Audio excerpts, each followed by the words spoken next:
There you see it right there. Lots of money being spent in those races. But it's not just on the airwaves, it's online too. Social media playing a critical role in this election. Candidates, parties, and the press all over Facebook and Twitter. Alicia Menendez from our sister network Fusion tracking it all. Hey, Alicia. Hey, George. You know, since midsummer, 27 million people, that's about a third of potential voters, have commented on this election using Facebook. We talk a lot about polls. They only tell us part of the story. That's why we look to social platforms like Twitter, like Facebook, to give us a sense of what people are talking about, unfiltered and uncensored. So let's take a look at some of the top tweeted about issues in this election. Number one, President Obama. No surprises there. Republicans have been trying to make this election a referendum on the president. Number two, terrorism, including tweets about ISIS. Number three, law enforcement. While Twitter is not a perfect science, if you look at some of those tweets, President Obama, terrorism, law enforcement, you see national issues coming into all of these elections. Not the economy, which is what Democrats wanted to be talking about. How about on the key races, the key Senate races? Okay, on the key Senate races, there are 5 that we're looking at. Number 1, Alaska. Number 2, New Hampshire. Number 3, Iowa. Number 4, North Carolina. And number 5, Kentucky. Now, you might be surprised, George, to see tell us about Alaska at the top of that list. It's important to note that Twitter adjusts their measurements here. They adjust the volume based on population. That may be why we're seeing Alaska at the top. But it's also an important race. Over $30 million has been spent in that race so far. A Democratic incumbent who came in with a small margin under the Obama wave. Democrats know that they have to hold on to that seat. And it's one of the last polls to close, meaning it may be the one we're looking to all night long. That's right. And polls so iffy in Alaska as well. Alicia, thanks very much. You're going to be tracking social media all night on Tuesday. We're also going to unveil our new partnership with Facebook. Now, let's come back to the roundtable right now. I don't want to get your best and worst picks for the race. But first, because I thought that was kind of telling, the issues that were talked about on Twitter. And Donna, we were talking about that during the break as well. The economy not up there. The issue debates that were going on in the last 6 weeks really did work against the Democrats. Absolutely, because once again, it goes back to this whole issue of dysfunction in Washington, D.C., and voters being so dissatisfied with both major political parties. But clearly, when your party's in control of the White House, you pay the penalty.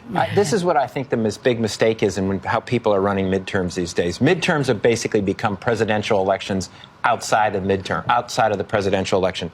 Democrats should have nationalized this race. This race was a national race. Midterms have become nationalized race. They should have said, we need a national message to confront the Republicans' national message. There's been only one national message in this. It's been negative by the Republicans, and Democrats ceded it, thinking they could just run state by state. But, you know, I don't think it works, because the truth is our midterms are the equivalent of a parliamentary... Not anymore, I don't think. Oh, I think so. A vote of confidence.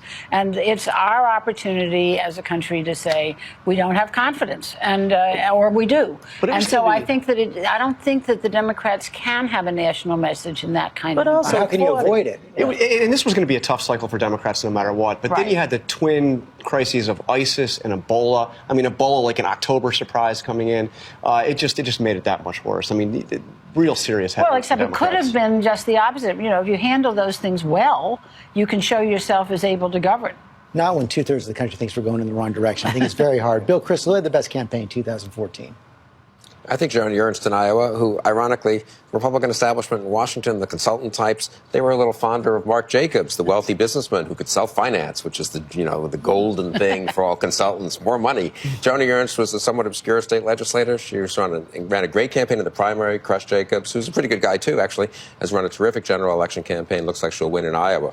Donna, you and Cokie agree on a candidate. Michelle, none, because she's a first-time candidate. And normally first-time candidates cannot find their groove, but yet she's been able to go campaign throughout that state.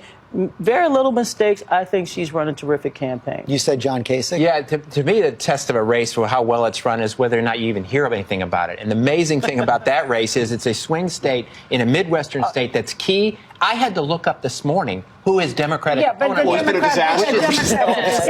And Fitzgerald, but I'm telling you, he's been a total disaster. For John Kasich to win in Ohio by 25 points, which is an amazing thing. It's like John, I would say Cory Gardner in Colorado. He came into that race race, down double digits. He's run a near flawless campaign. I would agree with you on Michelle Nunn, but aside from Michelle Nunn, I would say Corie Gardner. Cokie, how about the worst campaign?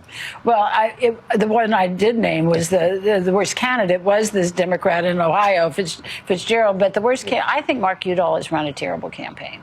I think that this business of going after women on abortion and birth control and all of these things is pandering in a way that women start to just resent. You agree with that?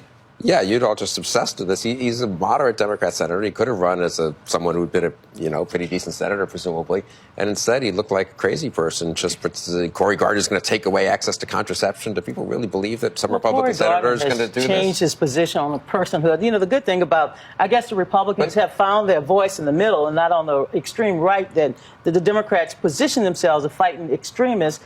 And these guys have turned, and women have turned out to be moderates. Well, Johnny, Udall should have anticipated that. Yeah, of course. The other thing is, everyone thinks the moderates, the independents, they're pro-choice, they're unhappy with the Republican conservatives on social issues. There are pro-life Democrats in the country. Absolutely. It's kind of important to hold those votes if you're in a swing state. Now, you can hold them if you say, I'm pro-choice, I respect you, you're pro-life, we just differ on it. If you just kind of stigmatize anyone who doesn't have the most extreme pro-abortion views, you start losing some of your own voters. One thing I just want to, and I picked the worst campaign, which was Terry Lynn Land in Michigan, which is that was supposed to be competitive. Which one it was supposed to be in a competitive state where the Republican governor is probably going to win. It was the idea we're going to stick a woman on the ballot and that's going to solve all our problems. She had a horrible race or a horrible campaign, money appears in public, controversies to it. The other thing that I think is interesting about this whole dynamic is just all this money spent, all this time spent, is whether or not these candidates actually are going to turn out and listen to what the voters just say. It reminds me of the new Nicole Kidman movie, which is Before I Go to Sleep, which is basically, I think the leaders are going to wake up on Election Day and forget what just happened. The day after Election Day, forget what just happened. But wait a minute, there's a clear worst candidate this year. It's Pat Roberts. Yes. I mean, Kansas has not elected somebody other than a Republican since before The Wizard of Oz hit the movie theaters. He's managed to run a campaign. I don't know if he ultimately will lose. A great Kansas reference. Originally, he didn't even have Wi-Fi in his office. There were no yard signs. I mean, it's been a total disaster. And he stopped campaigning right after he won the primary, which gave, I guess, the the independent an opportunity to go in there and seize control of the race. Well, and he had no idea that the Democrats would pull out and support the independent, which is very unusual. Which is great, which is why these things matter, which is why politics isn't static, which is this conversation we always have. And you say politics matter, so let's talk a little bit about the day after. And it does look like it's going to be a big Republican night. We don't know the exact numbers yet. And, John, I know you're covering the White House. The president's going to have to come out the day after, do that press conference, come up with some synonym for taking a thumping or whacking or whatever it is. But it doesn't appear yet that the White House is sending any signals that there is going to be a course correction. Not at all. In fact, the White House has made it clear that they are charging ahead with an executive order on immigration. We'll see if they stick to that the day after the election, but they're currently saying they will go ahead with this executive order, doing what they couldn't do through Congress. This is going to be a big, finger in the eye of Republicans and a real message that it's confrontation with the new Congress, not working with the new Congress. What are the prospects for, let's assume for the sake of argument right now, we don't know, for the sake of argument, Mitch McConnell, the leader of the Senate, where are the possibilities for compromise with President Obama? Where would you look first? What they think is there are a bunch of medium-sized pieces of legislation they can pass in the first couple of months that will have Democratic support. That would be hard for President Obama to veto. If you like your health plan, you can keep it. Keystone Pipeline, some energy legislation, some other things that do have had Democratic votes in the House when they've been brought to a vote. Harry Reid's prevented them from coming to a vote in the Senate. So I think they'll start off playing fairly cautious small ball in the Senate, which I think is prudent, and in Congress. They then have some big choices to make, though, about how much they push on some big issues. And Cook, we only have about 15 seconds left. John Carl mentioned tax reform.